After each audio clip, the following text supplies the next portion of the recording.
Tindakan sewenang-wenang yang diduga dilakukan pemilik UD Santosa Sil Janhuadiana memicu kontroversi usai muncul laporan pemotongan gaji terhadap karyawan yang juga melakukan ibadah sholat Jumat ketika ditunaikan. Menteri Agama Nasaruddin Umar menyatakan kesiapannya untuk menelusuri kasus yang terjadi di Surabaya, Jawa Timur tersebut. Saya akan pelajari, cek kasusnya, kata Nasaruddin seperti dikutip dari Surya pada hari Ahad 20 April 2025. Selain menahan ijazah para karyawan, juga membayar gaji pekerja di bawah upah minimum kota, juga memberlakukan denda bagi karyawan yang melaksanakan sholat Jumat. Apakah ini membuat umat Islam marah? Untuk membahasnya kami terhubung dengan Bung Rocky. Kita sapa terlebih dahulu. Assalamualaikum warahmatullahi wabarakatuh, Bung Rocky. Waalaikumsalam warahmatullahi wabarakatuh, Bung Anggi. Sosok pemilik UD Sentosa Sil dikejam warganet sebab sebagai pengusaha dituding sebagai pengusaha yang keji ya Bung. Juga pernah kita bahas terkait penahanan ijazah para karyawannya dan kali ini juga membayar gaji pekerja di bawah upah minimum kota. Kemudian memberlakukan denda Rp150.000 jika karyawan tidak bekerja 1 hari. Jika kabar ini benar, menurut Anda, Bung Rocky, apakah ini bentuk eksploitasi pekerja di zaman now? Ya, sebelumnya saya menyapa dulu para pemirsa di berbagai penjuru negeri. Semoga semua dalam keadaan sehat walafiat dan juga diberikan rezeki yang barokah oleh Allah Subhanahu wa taala. Bung Anggi, ini suatu kabar yang menurut saya ya sangat memprihatinkan ya. Di saat ada situasi hari ini, negeri ini tidak baik-baik saja. Ada lagi kabar buruk bagi para pekerja di negeri ini, terutama para buruh. Dia sudahlah digaji di bawah upah minimum, malah kena denda yang lebih besar dari upahnya misalnya untuk suatu hal yang tidak perlu didenda misalnya. Kedua, ini bentuk kezaliman yang menurut saya bukan nyata, berlipat ganda itu. Selain selain dia membayar di bawah UMKM, dia melakukan denda. Eh, Membayar di bawah UMKM saya sudah kezaliman. Plus denda lagi dengan kezaliman. Mestinya kalau seorang pengusaha yang kaya bermental kaya, tidak bermental miskin, mestinya justru membayar lebih baik daripada yang ada standar umum mestinya itu. Sehingga kinerjanya akan jadi lebih baik. Jadi meningkatkan kinerja para buruh atau karyawan itu bukan dengan ancaman seperti itu, tapi dengan memotivasi, dengan memberikan reward yang bagus, sehingga dengan reward yang bagus mereka akan lebih optimal dalam menjalankan tugas-tugasnya dan lebih berprestasi dan bisa memberikan keuntungan buat perusahaan. Jadi dengan memberikan upah di bawah eh, standar minimum kota atau kabupaten, itu menunjukkan bahwa perusahaan itu pelit dan perusahaan itu tega. Bahkan kalau kita bilang zalim itu memperlakukan seperti itu. Apalagi ditambah lagi dengan melakukan denda bagi yang tidak hadir atau tidak masuk, yang dendanya juga merugikan, sangat merugikan karyawannya.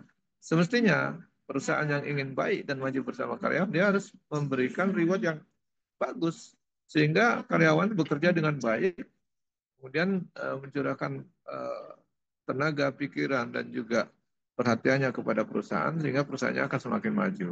Saya pikir ini kabar buruk dan menunjukkan mental para pengusaha kita bukan kaya, tapi bermental miskin yang ingin mendapatkan benefit lebih dari para karyawannya, sementara memperlakukan karyawannya tidak dengan memberikan reward yang bagus, tetapi justru memberikan ancaman, tekanan, dan intimidasi kepada karyawannya.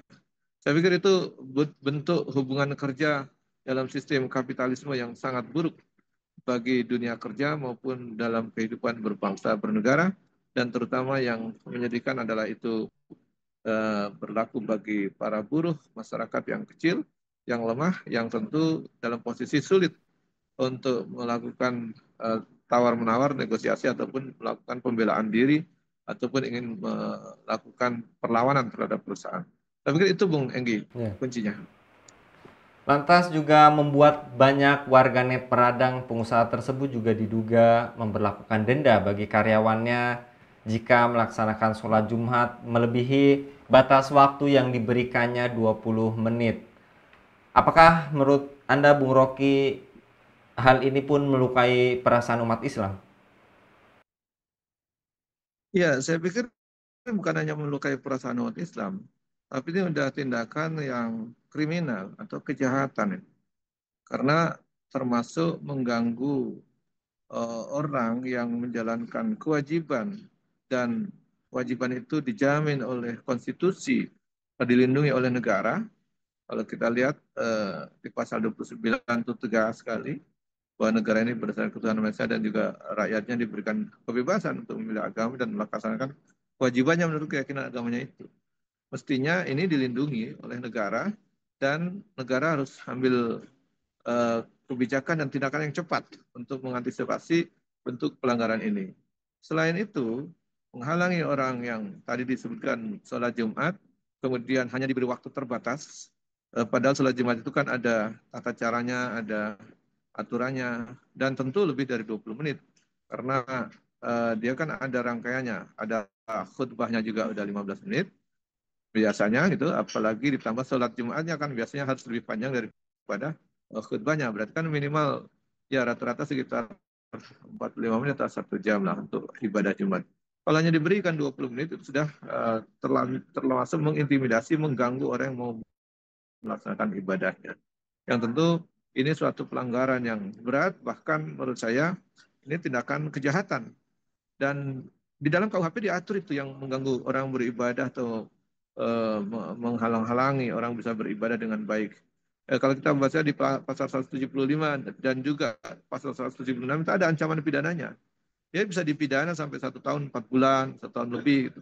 Nah ini saya pikir kalau aparat betul-betul ingin menegakkan hukum dan membela rakyat negeri ini dan negara hadir untuk melindungi warganya dalam menjalankan ibadahnya, maka sudah bisa dikenakan pasal-pasal yang mengganggu atau menghalangi orang yang akan beribadah. Dengan itu bisa diberlakukan ancaman pidana kepadanya. Dan ini saya pikir kalau negara betul-betul ingin melindungi warganya harusnya segera diproses hukum dan juga sebagai apa peringatan supaya pengusaha-pengusaha yang lain atau pihak-pihak lain yang melakukan tindakan seperti itu bisa menjadi waspada dan tidak melanjutkan. Nah, saya pikir ini mungkin di antara ini baru satu yang muncul, tapi saya pikir ini tidak juga sedikit, mungkin banyak di berbagai kantor, di berbagai perusahaan-perusahaan yang memang ingin hanya mengejar material dengan konsep kapitalisme, dengan prinsip sebesar-besarnya mendapatkan keuntungan dengan modal yang sekecil-kecilnya, tapi dia akan memperlakukan berbagai cara supaya efisien dan buruh yang bekerja di situ ditekan, supaya juga tidak berani melaporkan, tidak berani buka suara, tidak berani memprotes dan seterusnya. Ini menurut saya sudah bisa dikenakan tindakan ancaman pidana termasuk di pasal 175 KUHP maupun 176 KUHP. Jadi ini bukan perkara yang ringan sebenarnya ini. Eh, Kalau umat Islam marah itu wajar, tetapi yang harus lebih marah adalah negara. Dalam hal ini pemerintah harusnya lebih cepat mengambil tindakan karena ini kewajiban negara untuk melindungi segenap bangsa, seluruh tumpah darah, dan yang paling penting adalah menjamin kemerdekaan warganya yang memeluk agamanya, kemudian menjalankan ibadahnya sesuai dengan agama dan keyakinannya itu. Nah, itu harusnya negara hadir untuk mengamankan negaranya, menjamin konstitusi bisa dilaksanakan dengan baik seluruh-seluruhnya, dan juga yang paling penting hukum dalam KUHP itu kalau memang menggunakan KUHP yang ini harusnya ditegakkan.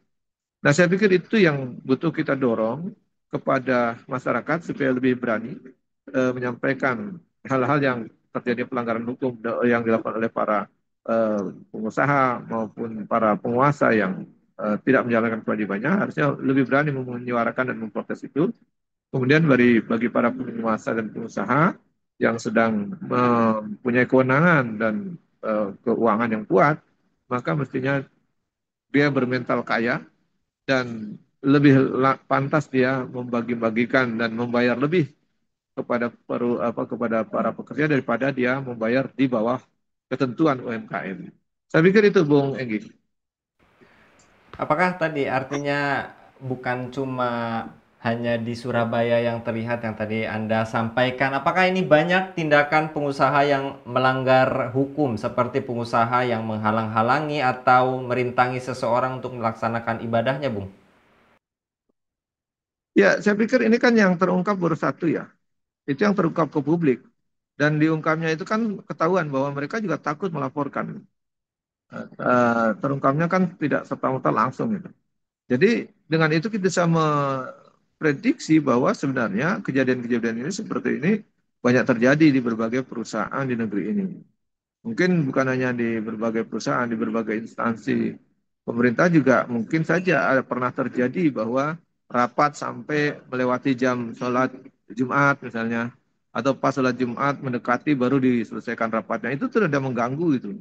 Jadi ini menurut saya budaya-budaya tradisi-tradisi seperti ini mestinya harus dihindari, eh, harus diingatkan. Jadi kalau perusahaan-perusahaan seperti itu eh, dibiarkan, maka dia akan menjadi presiden buruk. Bahwa ternyata ketika mereka melakukan tidak ditindak. Padahal itu bukan hanya sekedar pelanggaran etika, bukan sekedar hanya memperburuk situasi hubungan pekerja dengan perusahaannya, tapi itu sudah masuk ke ranah pidana atau pelanggaran hukum. Dan saya pikir kalau aparat penegak hukum mau melakukan tugasnya dengan baik, saya pikir sudah bisa diproses hukum. Sehingga ini perusahaan-perusahaan lain yang ingin melakukan praktek seperti itu bisa berhitung kembali dan mencegah diri atau menahan diri untuk tidak melakukan hal yang seperti itu. Nah ini pentingnya, saya pikir ada kesadaran bagi masyarakat untuk berani menyampaikan hal-hal seperti itu di depan publik maupun melaporkan kepada pihak yang berwenang.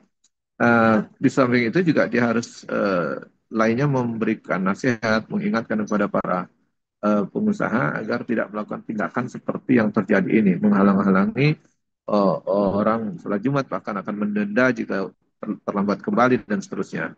Nah, kemudian bagi penguasa, para aparat pemerintahan, mestinya harus segera melakukan eh, pengecekan kembali apakah apakah hanya perusahaan Budi Santoso tadi yang melakukan atau banyak perusahaan-perusahaan lain yang sudah melakukan. Harus segera ini diadakan pengecekan kembali bagi aparat pemerintah harus menjalankan tugasnya itu untuk melindungi hak-hak eh, para pekerja warga negara Indonesia yang terzalimi.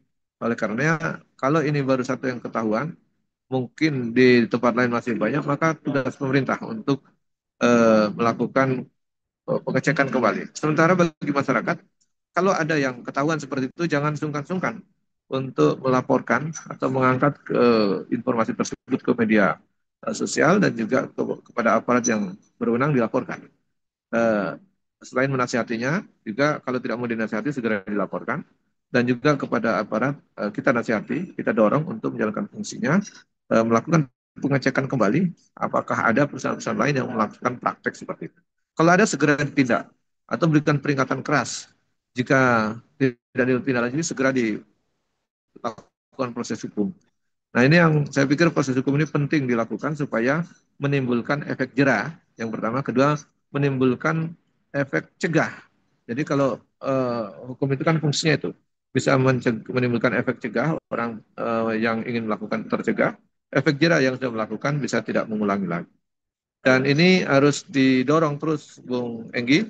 Kita menyampaikan ini supaya masyarakat juga terdorong semakin berani menyuarakan hal-hal yang terjadinya kemaksiatan, kezaliman, dan juga pelanggaran-pelanggaran hukum yang ada. Sehingga negeri ini jadi semakin hari semakin baik. Hak warga negara maupun kerja itu bisa semakin hari semakin terlindungi. Begitu, Bung Enggi. Baik, jazakallah Bung Rocky untuk pencerahannya pada kabar petang kali ini. Jadi ini sangat meresahkan UD Sentosa Sil, Jan Huadiana sebagai pemimpinnya. Dan mudah-mudahan tadi yang disampaikan Bung Rocky saatnya berbenah, bisa jadi bukan hanya UD Sentosa Sil yang melakukan pelanggaran demikian dan perlu cross check semuanya, supaya tadi anak bangsa yang mencari pekerjaan diberikan kenyamanan dan keadilan. Jazakallah sekali lagi Bu Rocky untuk pemaparannya pada kabar petang kali ini. Demikian pemirsa Elava News, dukung dengan subscribe, share, dan like. Semoga menjadi kebaikan bagi kita semua di dunia dan di akhirat. Saya Anggi Suara Adi undur diri. Assalamualaikum warahmatullahi wabarakatuh.